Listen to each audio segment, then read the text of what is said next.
اعوذ باللہ من الشیطان الرجیم بسم اللہ الرحمن الرحیم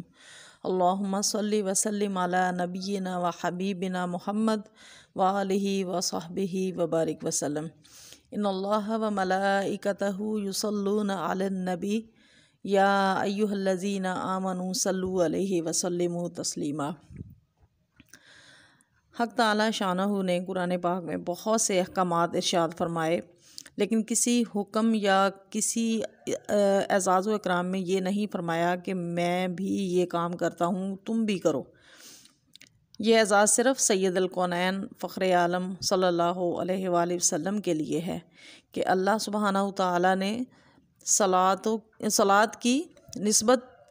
اولاً اپنی طرف سے اور اس کے بعد اپنے پاک فرشتوں کی طرف کرنے کے بعد مسلمانوں کو حکم فرمایا کہ اللہ اور اس کے فرشتے درود بھیجتے ہیں، اے مومنو تم بھی درود پاک صلی اللہ علیہ وسلم پر درود بھیجو۔ اس سے بڑھ کر اور کیا فضیلت ہوگی کہ اس عمل میں اللہ اور اس کے فرشتوں کے ساتھ مومنین کی شرکت ہے۔ تو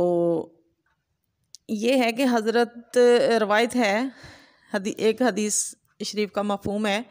حضرت ابو ہریرہ رضی اللہ تعالیٰ عنہ سے روایت ہے کہ رسول اللہ صلی اللہ علیہ وسلم نے ارشاد فرمایا، جو بندہ مجھ پر ایک دفعہ درود شریف بھیجے اللہ سبحانہ تعالیٰ اس پر 10 دفعہ رحمت بھیجتے ہیں،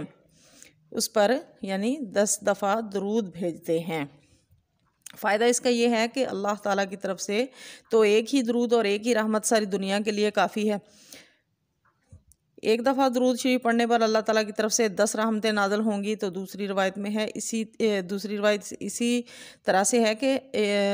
حضور صلی اللہ علیہ وسلم نے فرمایا کہ میرے پاس میرے رب کا پیغام آیا ہے جس میں یوں ارشاد فرمایا ہے کہ تیری امت میں سے جو شخص ایک دفعہ درود بھیجے گا میں اس پر 10 دفعہ درود بھیجوں گا، اور جو ایک دفعہ سلام بھیجے گا میں اس پر 10 دفعہ سلام بھیجوں گا۔ سبحان اللہ۔ آپ صلی اللہ علیہ وسلم نے خود یہ فرمایا کہ میں خاتم النبیین ہوں، میرے بعد کوئی نبی نہیں آئے گا۔ اللہم صلی علی سیدنا محمد وعلی آلہ وصحبہ بقدر حسن و جمالہ۔ تمام درودوں میں افضل درود تو وہ ہے جو صحابہ کرام رضی اللہ عنہم نے نبی پاک صلی اللہ علیہ وسلم سے پوچھنے پر اللہ تعالیٰ کے حبیب حضرت محمد صلی اللہ علیہ وسلم نے اپنی زبان مبارکہ سے ارشاد فرمائے۔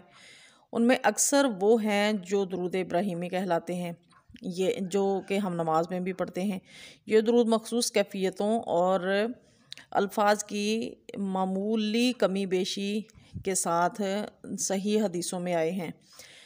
یعنی کہ چہل درود۔ ان میں سے بعض کو حضرت تھانوی رحمۃ اللہ علیہ نے چہل حدیث کے طور پر بھی جمع فرمایا، اور کیونکہ ہر صلاۃ و سلام ایک مستقل حدیث ہے، لہٰذا اس کے پڑھنے، سنانے اور اشاعت کرنے میں حدیث پاک کی تلاوت اور امت کو 40 حدیثیں پہنچانے کی فضیلت بھی حاصل ہو جائے گی کہ ازروِ حدیث اللہ تعالیٰ اس کو زمرہ علماء میں مشہور فرمائیں گے اور حضور صلی اللہ علیہ وسلم اس کے شفیع ہوں گے،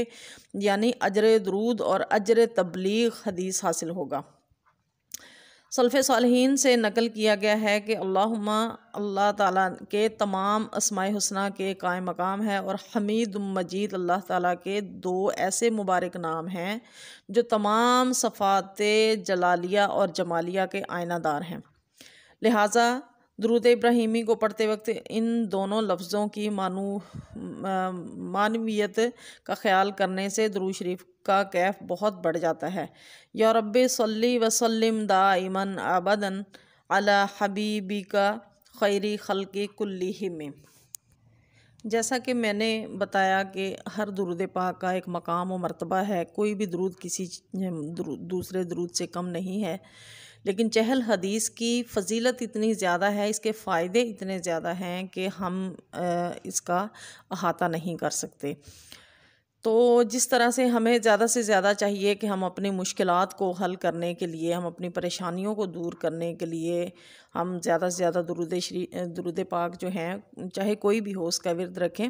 اور چہل درود مجھے آپ کے ساتھ شیئر کرنے کا مقصد یہ ہے تاکہ ہم اسے روزمرہ اپنی تلاوت کے ساتھ شامل کریں، تاکہ ہم ان گنت فائدے اٹھائیں اس سے۔ تو انسان اس کا فائدہ ایک بہت بڑا یہ بھی ہے کہ انسان جس کام کا ارادہ کرتا ہے تو وہ